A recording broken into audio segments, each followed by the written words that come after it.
دعوت اسلامی کے بارے میں 5-7 صفحے کا میرا مضمون ہے، یہاں پاس میں بھی ہے، سنانے کا تو موقع نہیں، خلاصے کا بھی موقع نہیں ہے، لیکن اتنا ضرور ہے کہ جب علامہ اس کی بنیاد ڈال کر کے آئے تو مجھے یاد کیا یا میں خود ملنے کے لیے آیا۔ علامہ ارشد القادری رحمۃ اللہ تعالی علیہ سے میں بہت دور تھا، لیکن دور رہ کر کے بھی بہت قریب تھا۔ میرے پاس ان کے وہ یادگار آثار و اثاثے ہیں کہ جو ان کے گھر میں بھی نہیں ہیں، ان کے صاحبزادوں کے پاس بھی نہیں ہیں۔ ہاں، یہ بھی لوگ دیکھتے ہیں تو حیرت میں پڑ جاتے ہیں۔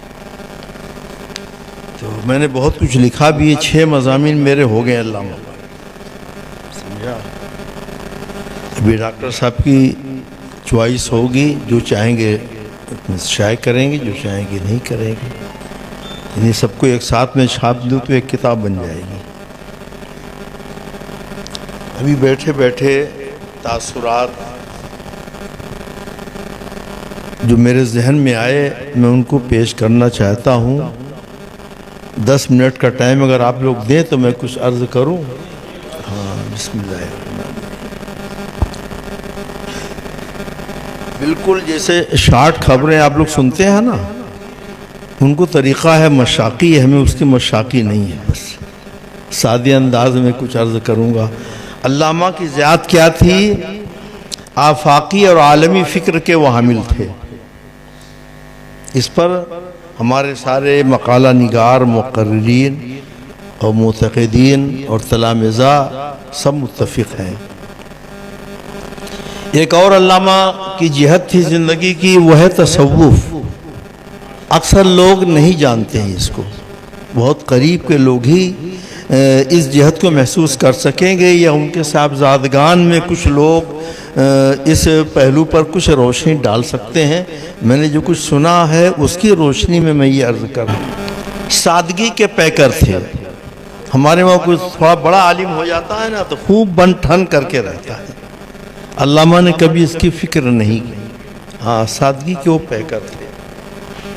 توکل بھی ان کے ہاں انتہا درجے کا تھا، یہ تو گھر والے ہی بتا سکتے ہیں، اور انہوں نے کچھ بتایا ہے مجھے۔ توکل انتہا درجے کا تھا۔ آج کل جو لوگ خانقاہوں میں رہتے ہیں، بڑے بڑے پیر بنے ہیں، بڑے بڑے صوفی بنے ہیں، ان کے اندر بھی توکل وہ نہیں تھا جو حضرت علامہ کے ہاں تھا۔ یہ خود ان کے بہت بڑے صوفی ہونے کی علامت ہے۔ ان کی تصنیف ایک ہے دل کی مراد، مختصر ہے وہ، لیکن دعاؤں کا مجموعہ ہے۔ دلی میں ڈھونڈ رہا تھا تصانیف پہ تو نام یاد نہیں آ رہا تھا، اچانک جامع نور کی فہرست میں نے دیکھی تو اس میں یہ نام یاد آیا، ان کا یہی کتاب ہے۔ اور خود ان کا عالم یہ تھا کہ وظائف کے بہت پابند تھے، دلائل الخراج شریف روزانہ پڑھتے تھے۔ ایک صاحب نے تو یہ بھی کہا کہ روزانہ پوری دلائل الخراج شریف پڑھتے تھے۔ میں اس کے بارے میں تو نہیں یقین کے ساتھ کہہ سکتا، لیکن روزانہ دلائل الخراج شریف کا وظیفہ ان کا تھا۔ اتنی بڑی بڑی مصروفیات ان کی، جو آفاقی بھی اور آل انڈیا ہندوستان گیر پیمانے کے بھی، اس کے باوجود بھی دلائل الخراج شریف کا ورد یہ معمولی بات نہیں ہے۔ یہ علامہ کی بڑی خصوصیات میں شامل ہے۔ میں حضرت ڈاکٹر زرقانی صاحب سے، غلام زرقانی صاحب سے عرض کروں گا، ان کے اور بھی جو کارپرداز حضرات ہیں، کہ علامہ نے مدارس میں جا کر جو معائنے لکھے ہیں وہ بھی بڑے قیمتی ہیں۔ زبان اور فکر دونوں کا وہ گویا کہ اچھا ذخیرہ ہے، اس کی طرف اب تک کسی نے توجہ نہیں دی۔ میں نے بہت پہلے خوشتر نورانی صاحب کو اس کی طرف توجہ دلائی تھی، لیکن وہ دوسرے کاموں میں لگے رہے اور وہ ادھر آ نہیں سکے، اس لیے یہ کام بھی ہونا چاہیے۔ اور یہاں جتنے مدارس والے ہیں، اگر کبھی علامہ ان کے وہاں گئے ہیں اور ایک بار یا 2 بار کچھ بھی چند سطریں لکھی ہیں تو اس کو فوٹو کرا کے ضرور مدرسہ فیض العلوم میں آپ حضرات بھیج دیں۔ ہاں، یہ بہت خاص بات ہے، اب تک اسی کی طرف کسی نے توجہ نہیں دی۔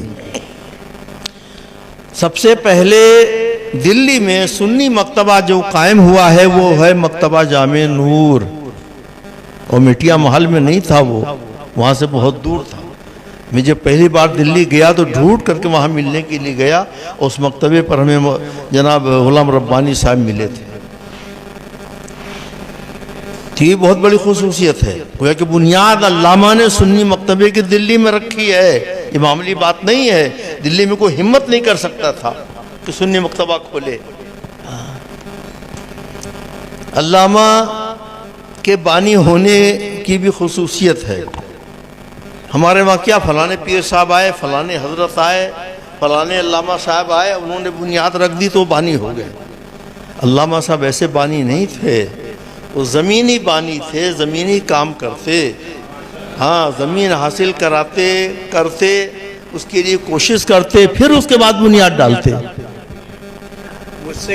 مجھ سے کہا، مطلب جب میں دلی میں خانہ کھولنا چاہ رہا تھا، میری بات کاٹتے ہوئے مجھ سے کہا تم کھولنا تو چاہ رہے ہو لیکن سارے دیوبندی ہیں وہاں اور ان کے بیچ میں تمہارا جینا حرام کر دیں گے۔ میں نے کہا آپ دعا دیجئے، انشاءاللہ میں ان کا جینا حرام کر دوں گا۔ آج دن میں دیکھیے پوری دلی میں اہل سنت کی، دلی کی کتب خانے والے مجبور ہو گئے ہماری کتابیں چھاپنے کے لیے، اور مجبور ہو گئے کہ اہل سنت کی کتابیں بھی اس میں بھی کمایا جا سکتا ہے، یہ ان کا نظریہ رہا۔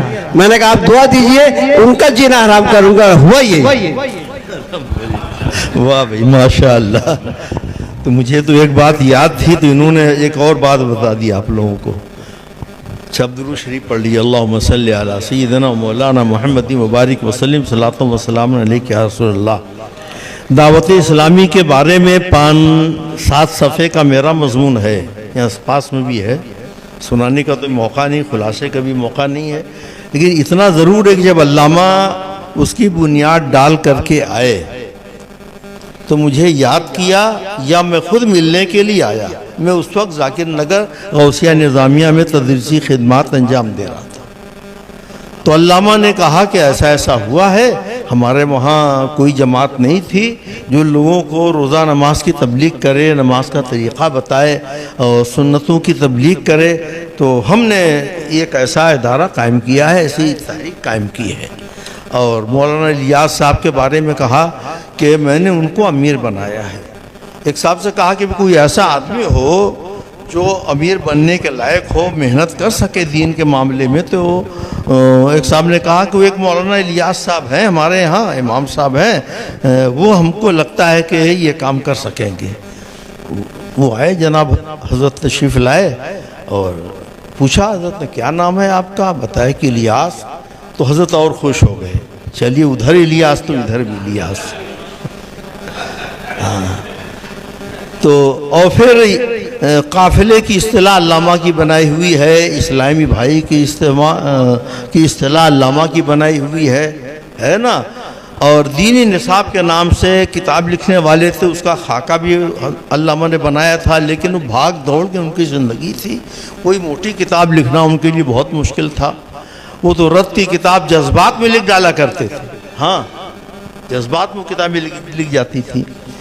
تو علامہ ہی اس کے بانی ہیں۔ کچھ لوگ غلط فہمی میں پڑھ کر مولانا الیاس صاحب کو بانی قرار دیتے ہیں، یہ ان کی بہت بڑی غلطی ہے، بہت بڑی غلطی ہے، اور کسی غلط بات کو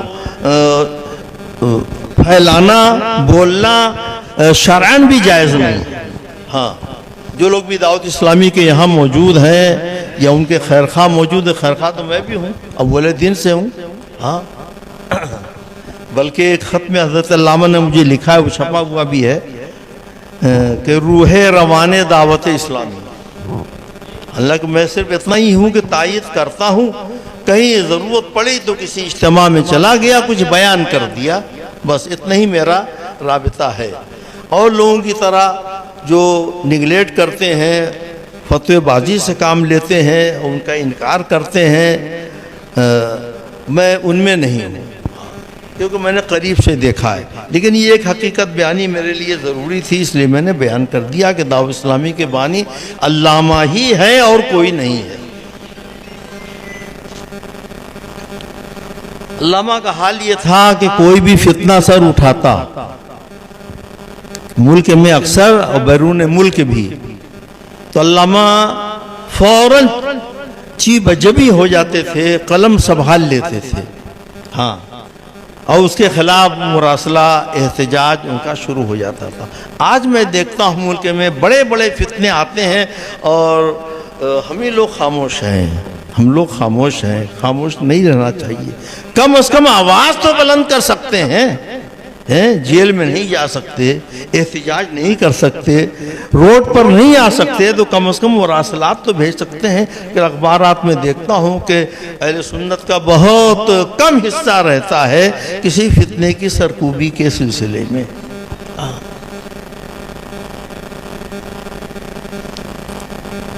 علامہ مناظر تو تھے ہی، لیکن مناظر ہونے کے ساتھ ساتھ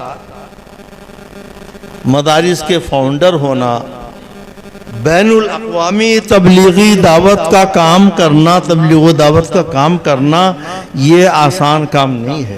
ہمارے کو مناظر ہوتا ہے بس مناظرے میں لگا رہتا ہے، دیکھتا رہتا ہے کام مناظرہ ہو رہا ہے چلو، کام مناظرہ ہو رہا ہے چلو۔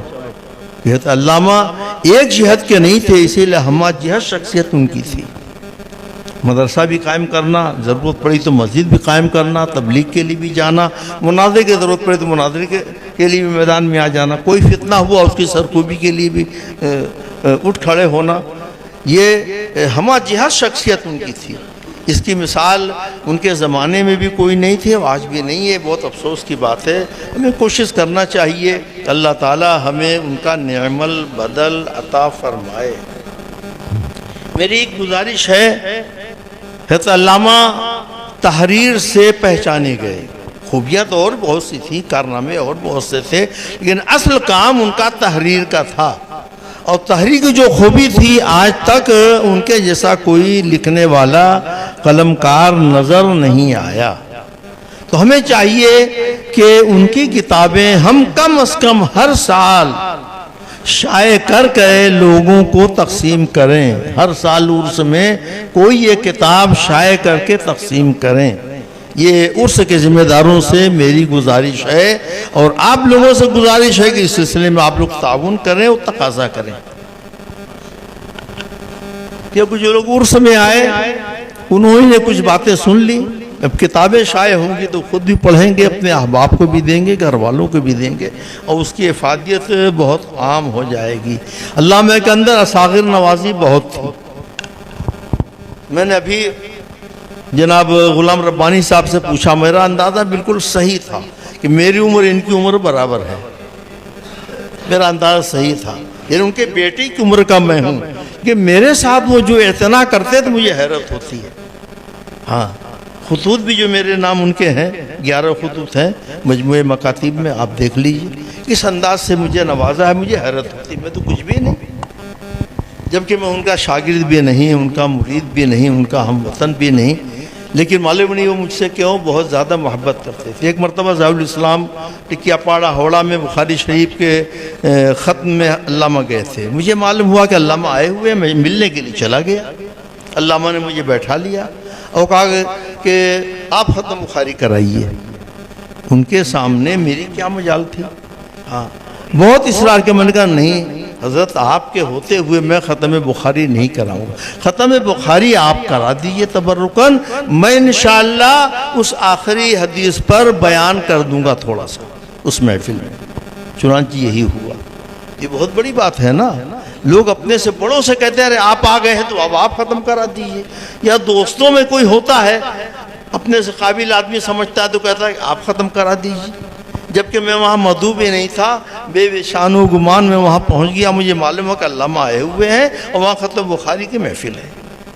تو یہ تھی اصاغر نوازی حضرت علامہ کہ ایک مرتبہ میں نے خط لکھا ان کو، جشن اسلام نام سے ایک بہت بڑا جشن، 14ویں صدی ختم ہونے کے بعد انہوں نے پروگرام بنایا تھا، پوسٹر چھپا، حالات نے اجازت نہیں دی کہ وہ پروگرام نہیں ہوا، تو میں نے خط لکھا علامہ کو، اور یہ لکھا کہ دیکھیے بڑی بڑی کانفرنسیں ہوتی ہیں، بڑے بڑے جلسے ہوتے ہیں، لیکن نماز کا کوئی اہتمام نہیں ہوتا، نہ کہیں اذان ہوتی ہے، نہ کہیں مصلی بچتا ہے، نہ کہیں وضو کا انتظام ہوتا ہے۔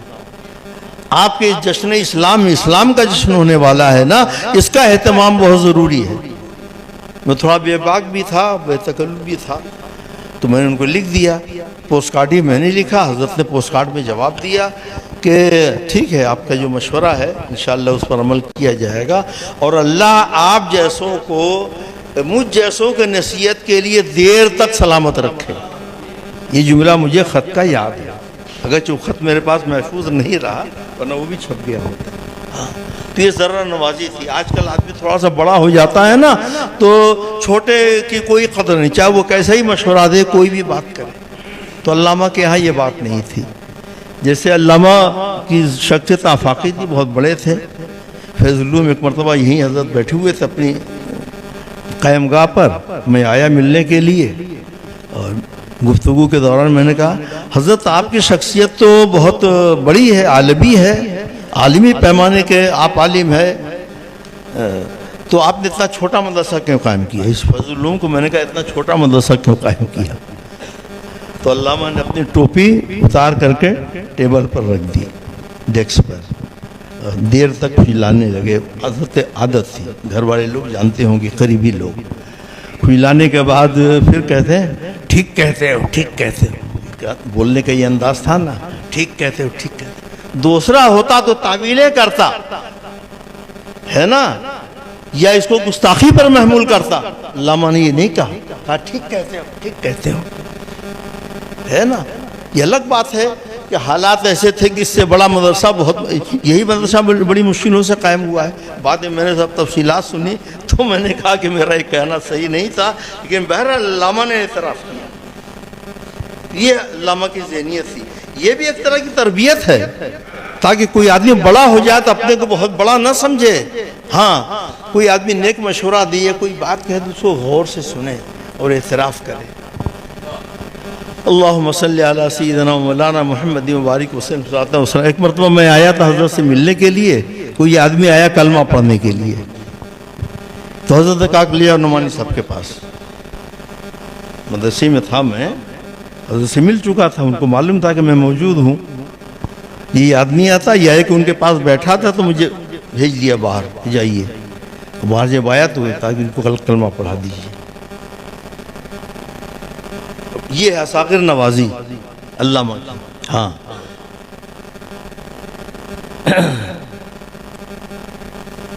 سیمینار ہو رہا ہے تو کبھی کبھی تو یہ سوچنے میں آتا ہے کہ سیمینار کی کیا ضرورت، کوئی تو اپنا مقالہ پڑھ نہیں پاتا ہے، کتنی محنتوں سے لکھ کر لوگ لاتے ہیں۔ تو ایک فائدہ تو یہ ہے کہ یہ باتیں سب ضبط تحریر میں آ جاتی ہیں اور چھپ جاتی ہیں بعد میں۔ کوئی مقالے نہیں چھپتے ہیں لیکن زیادہ تر چھپ جاتے ہیں، تو بعد میں لوگ پڑھ بھی لیتے ہیں، ریکارڈ بھی ہو جاتا ہے۔ اور دوسری بات یہ ہے کہ معلومات کھنگال لی جاتی ہیں، ڈھونڈ لی جاتی ہیں، لوگ اپنا دل دماغ رکھ دیتے ہیں لا کر کے کاغذوں پر، ہے نا۔ تو یہ بہت بڑا ایک فائدہ ہوتا ہے۔ تیسری سیمینار یہ سب بیکار چیزیں نہیں ہیں۔ اللہم صلی علی سیدنا و نبینا و مولانا محمد معدن الجود والکرم و آلہ و بارک وسلم، صلاۃ و سلام علیک یا رسول اللہ۔ یہ چند منٹوں میں میں نے بہت سی ضروری باتیں عرض کر دی ہیں۔ انشاءاللہ آپ حضرات غور کریں گے تو ان میں بہت سی نئی باتیں بھی ہیں، کچھ پرانی باتوں کا بھی اعادہ ہے۔ اللہ تبارک و تعالی ہمیں اور آپ کو، ان کے صاحبزادگان کو، ان کی چھوڑی ہوئی علمی یادگار، تصنیفی یادگار اور مدرسے کی یادگار، یہ سب کو سلامت رکھنے، ترقی دینے کی توفیق عطا فرمائے۔